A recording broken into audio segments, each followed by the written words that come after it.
The day my pregnant stepsister demanded my bedroom for her baby, I realized family can wound you in ways strangers never could. My name is Leah Carter.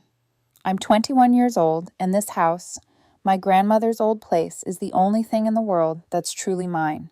When she passed 2 years ago, she left it to me in her will, saying, "You were the one who stayed. Make this house your piece," and I did. It's not a mansion, just a modest two-story home with chipped paint and a porch that creaks when it rains. But it's my safe space, my independence, my proof that I can stand on my own. I rent out 3 rooms to help cover expenses. Jade, Kai, and Nora. My roommates aren't just tenants. They're friends, family even. We keep things organized, peaceful. Once a month, we sit together in the living room, talk about bills, groceries, and anything bothering us. It works because we respect each other. For a while, everything was easy, until Susan called. Susan, my 22-year-old stepsister, has always been a storm in human form. She's my stepmom's daughter from a previous marriage. We lived together for a few years when our parents got married, and even back then, she had a way of turning every shared space into her personal stage. We tolerated each other out of politeness, but closeness. Never. When our parents moved overseas for Dad's job, I thought that chapter was closed. I was wrong. She called one Thursday afternoon out of nowhere. "Hey, sis," she said in that sing-song tone she uses when she wants something. "You still in Grandma's old house, right?" Something about her voice made my stomach tighten. "Yeah," I said cautiously. "Why?" "I kind of need a place to stay." "Just for a bit," she said. "Mike and I are expecting." I froze, expecting like you're pregnant. "Yeah," she said cheerfully. "Surprise. We just need somewhere to stay until we figure things out. Mom said you'd totally understand." Of course she did. My stepmom has always believed that family helps family, which usually translates to Leah fixes Susan's problems. Against my better judgment, I said yes. Maybe because I felt guilty, or maybe because I could hear Grandma's voice whispering, "Be kind, Leah. You can't fight cruelty with cruelty." Susan and Mike arrived 2 days later, carrying boxes, baby clothes, and enough drama to fill the house. At first, it wasn't terrible. Susan filled the kitchen with laughter and pregnancy cravings. Mike told jokes that almost landed, and for a fleeting moment, I thought maybe this could work. But it didn't take long for the cracks to show. Susan began leaving baby supplies in the hallway, strollers, diaper boxes, piles of clothes. She started talking about baby-proofing the house like it was already hers. Then came the decorations, cheap floral curtains she hung in the living room, little turtle figurines on the hallway shelves. I took a deep breath, took them down quietly, and placed them neatly back in her room. Later that night, she cornered me in the kitchen. "Why'd you move my stuff?" she asked, frowning. "Because they don't belong in the shared areas," I said, keeping my tone calm. "You can decorate your room, Susan, but the living room stays how it is." Her lips pressed into a pout. "The house feels stiff. It needs a woman's touch." I almost laughed. "Susan, it's my house. It already has one." That didn't go over well. She muttered something about me being controlling and ungrateful. I ignored it, hoping she'd cool off. But then came the moment that changed everything. It was a Sunday afternoon. The sunlight hit just right through my bedroom window, the same room Grandma used to sit in with her tea and humming radio. I was editing product photos for my online business when there was a knock on the door. Susan stood there, hands resting on her small baby bump eyes, suspiciously soft. "Hey, Leah," she started. "Can we talk for a sec?" "Sure," I said, spinning my chair around. She stepped inside and looked around my room like she was already mentally rearranging it. "So, Mike and I have been thinking. With the baby coming soon, it's getting really hard to fit everything into that tiny room. It just doesn't make sense anymore." I stayed quiet. "The master bedroom would be perfect." She continued, her smile stretching wider. "It even has that little office space. You don't really need that, right? We could turn it into a nursery." For a moment, I thought I misheard her. "Wait, you want my bedroom?" She nodded, completely serious. "It just makes sense. You're one person, I'm having a baby, and you have all this space. It's for family Leah." I blinked. "No, Susan, that's not happening." Her expression dropped like a switch flipped. "What do you mean, no? You don't even use all this space." "I work in that office." "It's part of my business," I said, trying to stay calm. "You have your own room. That's what you agreed to when you moved in." Her voice went sharp. "So you'd rather keep your little office than help your pregnant sister?" "I'm not responsible for your choices," I said evenly. She laughed bitterly, shaking her head. "You know Grandma would be ashamed of how selfish you've become." That one hit me right in the chest. For a second, I couldn't breathe. But then I remembered Grandma's last words, "Don't let guilt build walls around your peace." I stood up and said quietly, "Don't use Grandma's name to manipulate me." The answer is still no. Susan's eyes filled with fake tears as she muttered, "You'll regret this," and slammed the door behind her. An hour later, my phone lit up. "Dad." I answered, already bracing myself. "Leah, what's this I hear about you refusing to help your sister?" His voice boomed through the speaker. "She's pregnant, for God's sake." "Dad," I said, steady but tired. "She's not being kicked out. She just wants my room." "My room, Dad." "So give it to her," he said like it was obvious. "You're alone. She needs space for the baby. It's the right thing to do." "The right thing," I repeated quietly. "Why is it always me who has to do the right thing? Why not Susan for once?" There was a pause. "Then I'm disappointed in you, Leah." The line went dead. That night, the house felt different. Quiet, but not peaceful. Like the air was waiting for something to snap. I sat in my grandmother's old chair, tracing the worn wood of the armrest. I could almost hear her voice whispering through the silence. "Don't let anyone take your peace, Leah. Not even family." I closed my eyes. And in the distance, I heard Susan's laughter from the hallway light, careless like she hadn't just declared war. Sometimes the people who preach about family the loudest are the ones who tear it apart the fastest. The next morning, I woke up to find the house filled with the smell of pancakes and tension. Susan was in the kitchen, humming to herself, flipping breakfast like nothing had happened. Her boyfriend Mike sat at the counter, scrolling on his phone, his smug grin making my stomach turn. "Morning," I said cautiously. Susan didn't even look at me. "Morning," she replied flatly, sliding pancakes onto a plate for Mike, none for me. I poured myself some coffee, trying to ignore the unspoken war zone between us. Mike looked up with a grin that didn't reach his eyes. "You know, Susan told me about your little disagreement." I didn't respond. He smirked. "You really can't let your pregnant sister have the big room." "That's cold, Leah." Susan giggled softly beside him. "Don't mind him, he's just protective." "Protective. Right. I called it something else, arrogant." I set my mug down and said evenly, "Mike, this house isn't a group project. You don't get a vote." That wiped the grin off his face.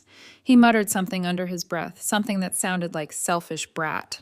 I ignored him and walked out before I said something I'd regret. By noon, my phone wouldn't stop buzzing. Dad. Stepmom. Even an unknown number, probably Susan using Mike's phone. The message was the same every time, Leah. "She's your sister. She's pregnant. Be the bigger person." That phrase, "be the bigger person," burned like acid. All my life, I'd been the bigger person. When Susan blamed me for breaking Mom's vase when we were teens, I stayed quiet. When she took my clothes and denied it, I let it go. When she ruined Grandma's birthday cake and cried until everyone blamed me, I smiled through the humiliation. But not this time. Not when it came to the one thing Grandma left me to protect. That evening, I found Susan on the couch, phone in hand, pretending to look surprised. "Oh," she said with fake sweetness, "Dad says you're still being stubborn. What's wrong with you lately?" "You used to be so soft-hearted." "I'm not stubborn," I said calmly. "I'm setting boundaries." She rolled her eyes. "Boundaries with family." "Yes, especially with family." That shut her up for a second. Then she sighed dramatically and said, "You know, I'm really stressed. I can't sleep in that tiny room, Leah. I need comfort. Do you even know how exhausting pregnancy is?" I wanted to feel sympathy, honestly I did, but her words were like knives wrapped in honey. I took a breath. "Then maybe you and Mike should focus on finding a place that fits your needs instead of trying to take mine." Her jaw tightened. "You really don't get it. Mike's apartment is too small, rent's insane everywhere, and you're sitting here in a giant room all by yourself. You're lucky Grandma loved you more than me." That last line hit the air like glass shattering. I froze. "What did you just say?" She shrugged. "Don't act like it's not true. You were her favorite. That's why you got the house. Everyone knows it." The room fell silent, except for the ticking of the wall clock. For a moment, I thought she looked guilty, but no, she doubled down. "You don't even deserve this house," she whispered. "You just got it because Grandma pitied you." I didn't yell. I didn't cry. I just stood there and said, "If that's what you believe, then why are you still living under my roof?" Susan's eyes flashed. "Because I'm family, Leah, and family doesn't kick each other out when they need help. Family doesn't guilt trip each other either," I replied, walking away. I didn't look back, but I could feel her glare following me down the hall. That night, I sat in my grandmother's old study, the one Susan called that depressing room. I opened one of Grandma's old notebooks. It was filled with pressed flowers and her neat cursive handwriting. On the first page, I found something I'd forgotten. Love your family, but don't lose yourself to them. I traced the ink with my finger, feeling the ache of missing her and the clarity of finally understanding her words. Susan wasn't just testing my patience. She was testing the limits of how much I'd let her take before I broke. The next day, I decided I was done playing nice. When Susan came downstairs, I said calmly, "We need to set some rules." Her eyebrows shot up. Rules like what I have to ask permission to breathe. I didn't rise to the bait. No, just to redecorate, move my stuff, or demand my room. She scoffed. "You really think you're in charge here, don't you?" "I don't think," I said quietly. "I know. This is my house, Susan. You're a guest here." Her face went pale. "You're unbelievable," maybe I said, "but I'm done being your doormat." She stormed off, slamming her door so hard that a frame fell off the wall. Later that evening, as I sat on the porch trying to calm my nerves, my phone buzzed again. It was Dad. I didn't want to answer, but part of me still hoped, still wanted him to see my side. "Leah," he started, already exasperated. "She's your sister. Why are you making her life harder?" "I'm not," I said. "She's making mine impossible. Family comes first," he snapped. "You've forgotten that." Something inside me snapped. "No, Dad. You've forgotten what family means. It's not about who's loudest. It's about respect, and Susan has none." There was silence on the line. Then he sighed. "You've changed, Leah. I don't even recognize you anymore." "Good," I said softly. "Maybe I'm finally becoming the person Grandma wanted me to be." And I hung up. That night, as the house fell quiet, I heard Susan crying in her room, loud enough for everyone to hear. Then a faint whisper through the wall. "She'll regret this." Her voice sent a chill through me because deep down I knew it wasn't just a threat. It was a promise. When family runs out of guilt, they start reaching for power. And Susan never liked feeling powerless. 2 mornings later, I woke up to a folded note taped to my door. It read, in all caps, "Mom and Dad agree that you're being selfish. I'll be talking to a lawyer about my rights to live here." A lawyer. I actually laughed out loud because it was so absurd. So Susan. I crumpled the note and tossed it in the trash, but my hands wouldn't stop trembling. It wasn't just anger. It was something heavier, fear that this would spiral into something ugly. And with Susan, it always did. By lunch, I decided to call someone who had never once taken Susan's side, my Uncle Robert. He was my dad's older brother, the kind of man who stayed calm even during family meltdowns. When I explained everything, he sighed and said, "Leah, you did the right thing setting boundaries. But if she's throwing around words like lawyer, you should protect yourself. I'll get you in touch with someone." The next day, I sat in a small sunlit office across from an older lawyer named Mr. Hamilton, one of Uncle Robert's friends. He listened patiently as I laid it all out: Susan's arrival, her entitlement, the bedroom fight, the decorations, the threats. When I finally ran out of words, he smiled faintly. "Relax," he said. "You've got nothing to worry about. The house is legally yours. She's a month-to-month occupant with no written lease. You can give her 30 days' notice anytime." It felt like the first deep breath I'd taken in weeks. Then he added, "You can't evict her for being pregnant, of course, but you can ask her to leave if she's violating house rules." And it sounds like she is. I nodded slowly. She's been picking fights, making the others uncomfortable, and acting like she owns the place. He raised an eyebrow. "The others." "My roommates. Jade, Kai, and Nora." He gestured for me to continue, and when I did, I wished I hadn't, because that's when I found out what Susan had been doing behind my back. After the appointment, I came home and gathered everyone in the living room. "Guys," I said, trying to sound calm, "I need to know if Susan's been doing anything that's made you uncomfortable." The 3 of them exchanged uneasy glances. Then Kai spoke up first. "She's been making comments," he said quietly, "about me." "What kind of comments?" He looked down. "You know I'm gay, right?" she said. "It's just a phase. And that real men don't act like me." I tried to ignore it, but he stopped when he saw my expression. My stomach turned cold. "She what?" Jade jumped in next, crossing her arms. "She also comes into my room without knocking. Borrowed my makeup without asking. Then got mad when I told her to stop." And Nora, usually the quietest of the group, added, "She's been eating food I bought. And I think she ruined one of my shirts in the laundry. Deliberately. It was brand new." The more they spoke, the heavier the air got. I felt this crushing mix of guilt and fury. Guilt for not seeing it sooner. Fury for letting Susan use my kindness like a weapon. That was the moment something inside me shifted. I wasn't going to wait for another talk or emotional blackmail session. It was time to act. That night, I drafted an official message. Subject 30-day notice. Hi, Susan. This message serves as your formal 30-day notice to vacate the property. You've broken multiple house rules and made the living situation uncomfortable for others. Please make arrangements to move out by the end of next month. If you'd like to discuss this respectfully, I'm open to talking tomorrow. I sent it by text and email, then turned my phone face down on the table. Minutes later, I called a locksmith. It wasn't about revenge, it was about safety. By evening, the locks were changed. The front door, my bedroom, even the garage. Susan's key was left in an envelope by the porch with a note. Your new key is ready. Let me know when to pick it up. I didn't expect her to reply. She didn't. Instead, my phone rang at 11:47 p.m. Dad. I almost didn't answer, but I did. Leah, he barked. Susan just called me in tears. You locked her out of the house. Are you insane? I took a deep breath. No, Dad. I changed the locks for security. Her key is ready. She just needs to pick it up. She's pregnant, Leah. What kind of sister does this?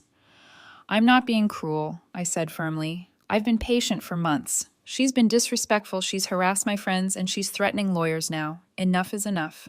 There was silence on the line then, that familiar disappointed sigh. Family comes first. Always.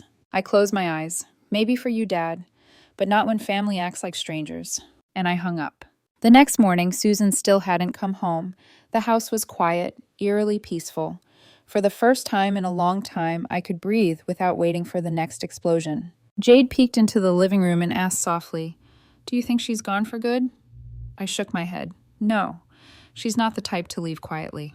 And I was right. Because that evening, while the sunset bled orange through the windows, my phone lit up again. A message from Susan. Susan, you'll regret this.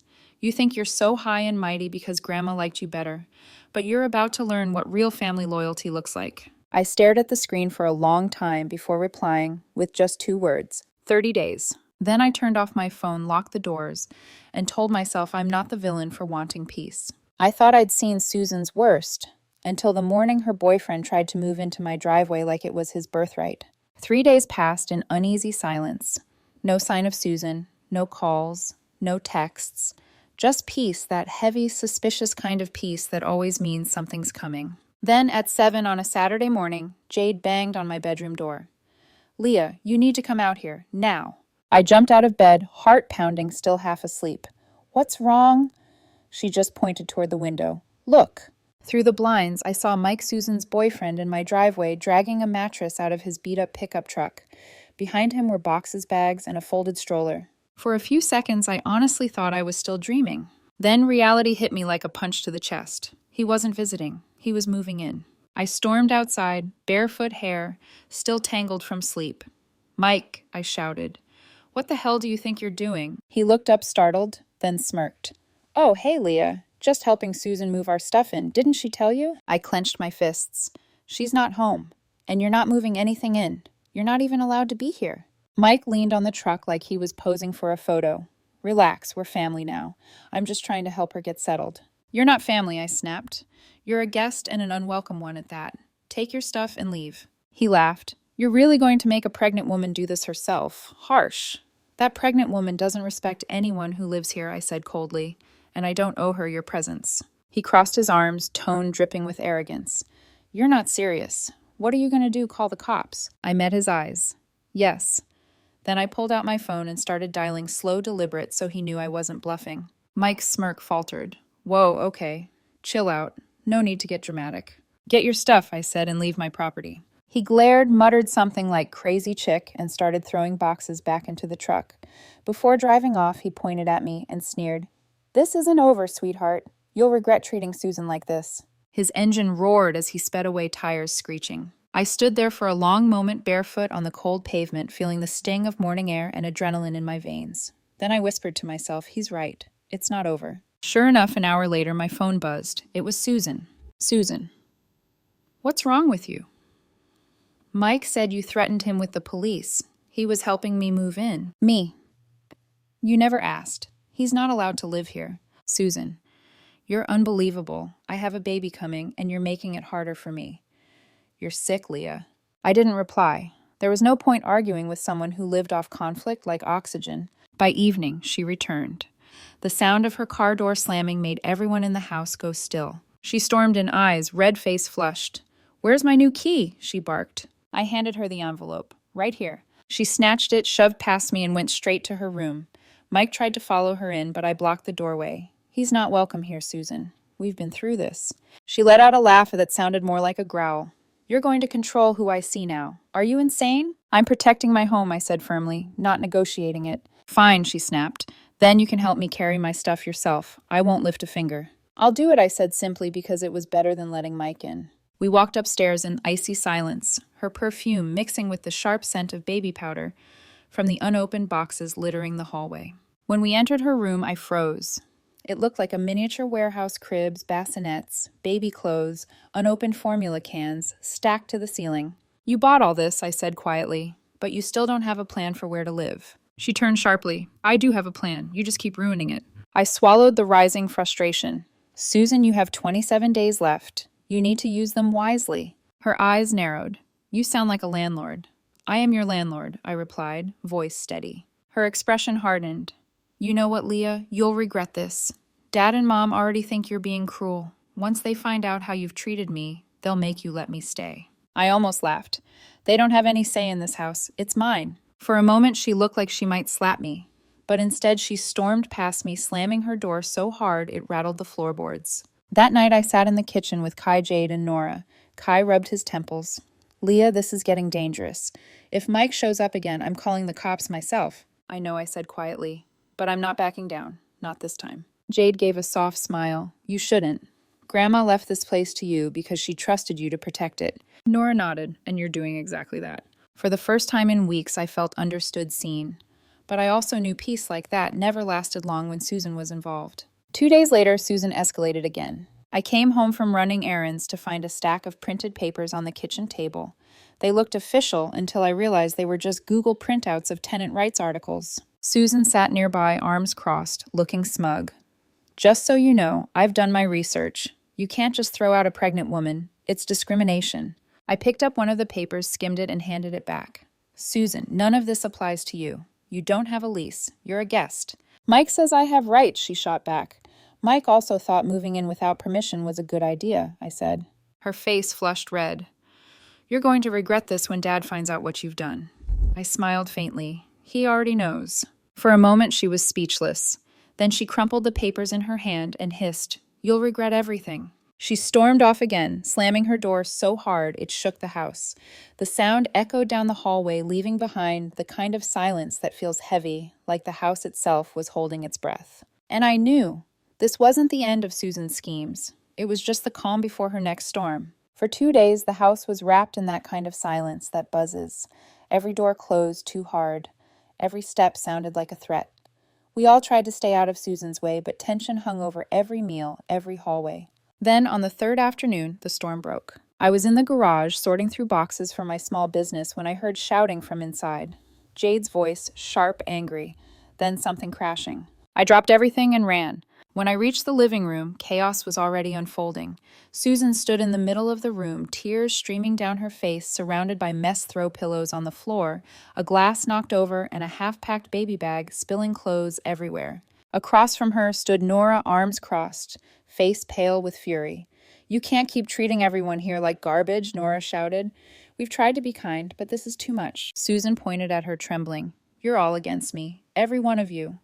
I'm pregnant, and you treat me like dirt." I stepped forward slowly. "What's going on?" Susan turned toward me, eyes wild. You're what's going on. You've poisoned everyone against me. All I wanted was a home for my baby and you." She stopped mid-sentence, clutching her stomach like she was about to collapse, but even that felt staged. I kept my voice low and steady.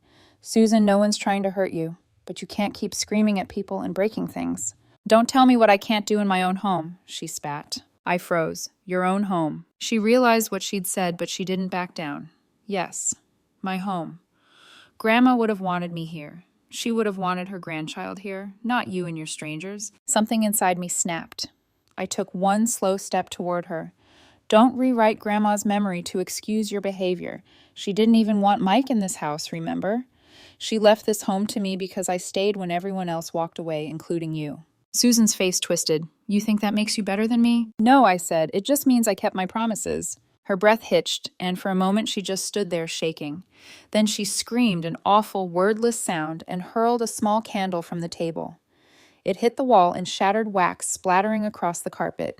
Everyone jumped. I took a slow breath and said softly, "That's enough, Susan. You need to leave." She looked at me trembling with rage. "You'd kick out your pregnant sister." "Yes," I said quietly, "because you've left me no choice." She stared at me for a long, long moment, then turned and stomped upstairs. We could hear her moving around, slamming drawers, zipping suitcases, crying and yelling into her phone. Kai whispered. "Is she packing? I think so," I said. "Good," he muttered, "before she breaks something else." 15 minutes later, Susan came clattering down the stairs with a suitcase in one hand and a trash bag full of clothes in the other. Mike's truck horn blared from the driveway, that same obnoxious sound as the first day they arrived. She stopped at the bottom step and turned to face me. Her face was blotchy, but her eyes were pure ice. "I hope you're proud of yourself," she hissed. "You've ruined everything. Dad and Mom already know what you've done. They said you're heartless. You'll regret this." I met her gaze without flinching. "Maybe, but not today." She scoffed, shaking her head. "You think you've won, Leah, but you're alone now. You'll always be alone. That house will feel emptier than ever without me." I smiled faintly. "It already felt empty when you were here." That did it. She turned, yanked open the door, and stormed out. Mike got out of the truck long enough to grab her bags. He shot me one last glare, muttering, "You're a cold one, Leah."